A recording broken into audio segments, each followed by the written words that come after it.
இன்றே டவுன்லோட் செய்து உங்கள் ஃபேவரட் ஷோக்களை என்ஜாய் பண்ணுங்க. ராசம்பலம் சார் தனக்கு சொந்தமான இப்ப குடியிருக்கிற வீட்டையும் அதை சுத்தி இருக்கிற நிலத்தையும் துளசிக்கு தானமா எழுதி கொடுக்கறதா உயில எழுதிருக்காரு.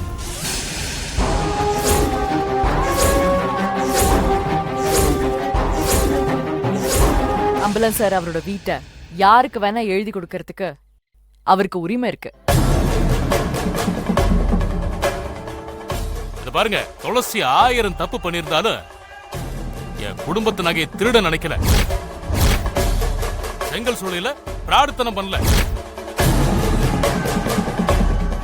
என் சொத்து எதையும் அவ அபகரிக்கல. என் குடும்பத்துக்கும் எங்களுக்கும் நல்லதுதான் பண்ணிருக்கா துளசி.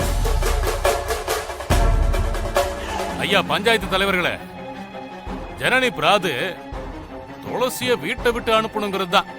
ஆனா அந்த வீடு இப்ப துளசிக்கு சொந்தமானது. சரி, இப்ப உங்க தீர்ப்பு என்ன சொல்ல போறீங்க? ஐயா, நாங்க ஏதாவது தப்பா பேசியிருந்தா மன்னிச்சுக்கோங்க. விசாலாச்சி, என்னங்க? துளசியை கூட்டு வா. சரிங்க.